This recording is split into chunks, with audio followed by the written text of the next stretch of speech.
obedecer a ordem do Senhor. E muitas vezes nós caímos nos nossos desejos, naquilo que a gente acha, naquilo que a gente pensa, né? E toma muitas atitudes erradas. E nós vemos aqui que Saul, ele perdeu a sensibilidade espiritual.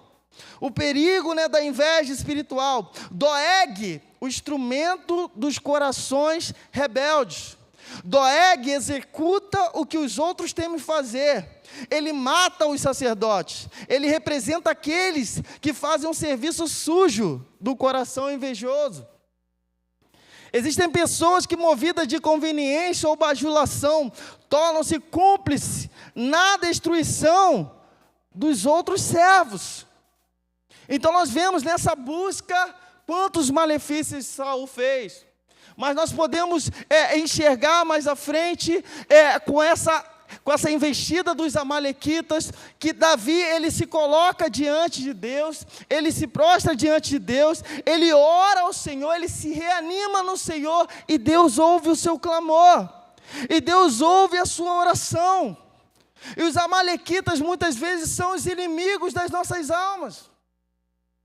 É o poder que atua no mundo, são potestades, são espíritos malignos que aprisionam, que levam os nossos filhos, que levam as nossas esposas, que levam a nossa casa cativa.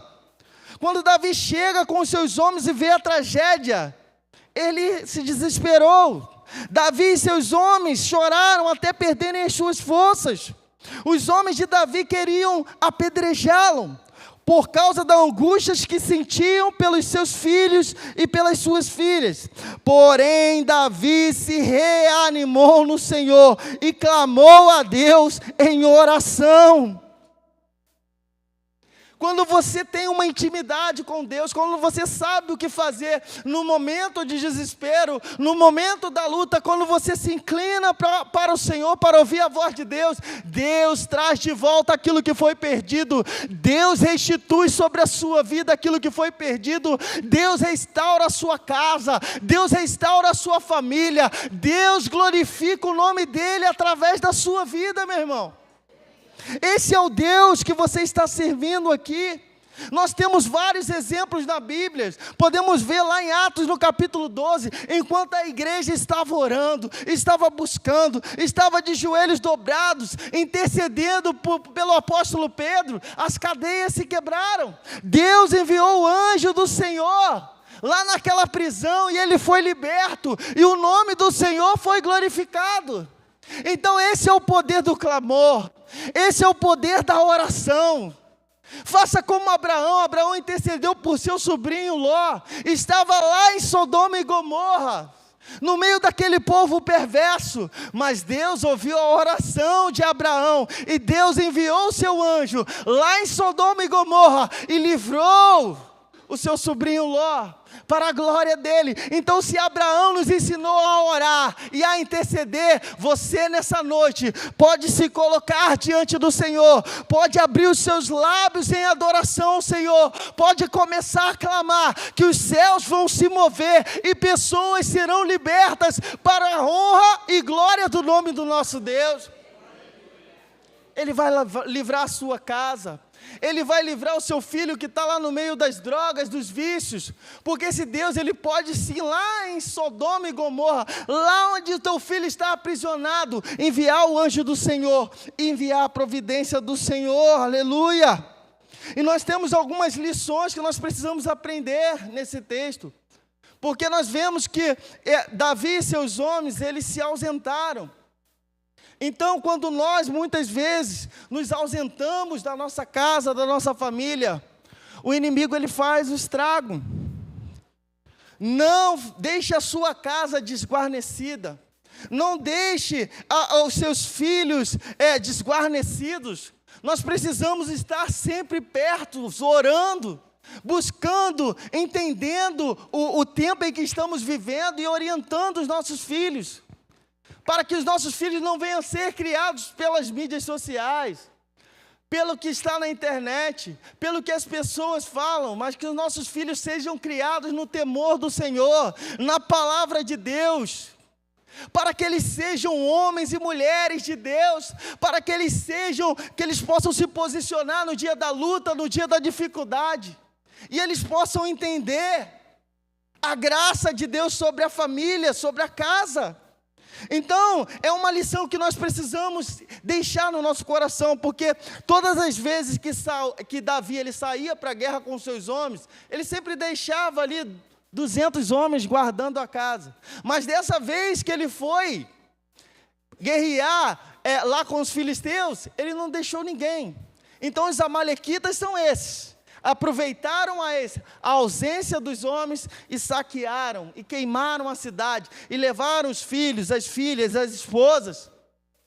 Então é isso que o inimigo ele quer fazer, ele espera você deixar a sua casa desguarnecida, para ele te atacar pela retaguarda. Mas ele não vai conseguir, porque você está aqui se fortalecendo no Senhor e na força do poder do nosso Deus. Você se levanta como um guerreiro nesse tempo, como um guerreiro nessa geração, para interceder por esse país, para interceder pela sua parentela, para interceder pela sua casa. Então, meu irmão, nós vemos aqui que foi bem complicado essa situação que Davi passou com seus homens. E nós precisamos entender que é melhor orar antes do que orar depois. Vira para esse irmão que está do teu lado e fala isso, é melhor orar antes do que orar depois, meu irmão.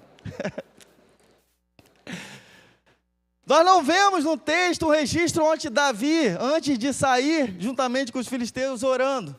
Mas quando ele retorna, ele chama o sacerdote e ele ora, e ele clama, e Deus responde. Davi orou, perseguirei o bando, alcançá-lo-ei.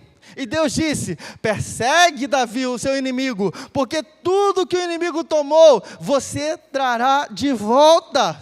Davi foi com seus homens, Davi lutou, Davi venceu, tomou de volta as coisas grandes, pequenas, seus filhos, as suas filhas, as mulheres, tudo Davi tornou a trazer.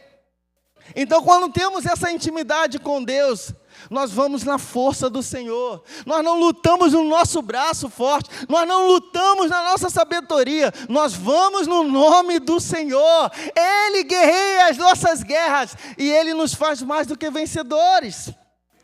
Aleluia, nós precisamos entender também os sinais. Que sinais são esses? Nós vemos ali que quando Davi se aproxima de Ziclag, a cidade estava em chama, e onde há fumaça, há fogo.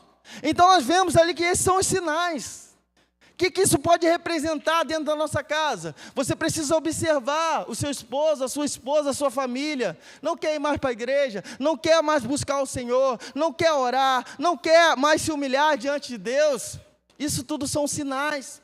Nós precisamos agir rápido e trazer para perto, porque esses sinais de fraqueza já estão anunciando que o pior vai acontecer. Então não ignore esses sinais. Percebeu algo estranho com seus filhos, companhias estranhas? Converse logo, antes que seja tarde. E nós estamos nesse contexto de guerra. Nós estamos na guerra da depressão, estamos na guerra das feridas da alma, estamos na guerra onde o inimigo ele quer trazer feridas em nossas emoções, amados. E precisamos estar atentos. Eu anotei aqui 10 doenças espirituais, ou condições da alma e do espírito. Escute, a primeira doença, opressão espiritual. Sintoma, peso na mente e no coração causado por ataques espirituais. Segunda, medo, fobia espiritual, medo excessivo e paralisante, usado pelo inimigo para travar sua fé. Depressão espiritual, esgotamento da alma, perda da alegria da salvação. Quarta, incredulidade, falta de confiança no poder e nas promessas de Deus. Frieza espiritual, perda do fervor, da vontade de orar e buscar a presença de Deus. Rebeldia espiritual, resistência à vontade e à direção do Espírito Santo. Orgulho espiritual, sentimento de autossuficiência, que se afasta da dependência de Deus. Cegueira espiritual, incapacidade de discernir o que é certo e o que é errado. Cativeiro emocional, quando traumas e mágoas prendem a nossa alma e impede o crescimento espiritual. E a 10ª, desânimo ministerial, quando o servo de Deus se sente cansado, desmotivado ou sem propósito no ministério. E quais as orientações que nós temos para lutar contra essas doenças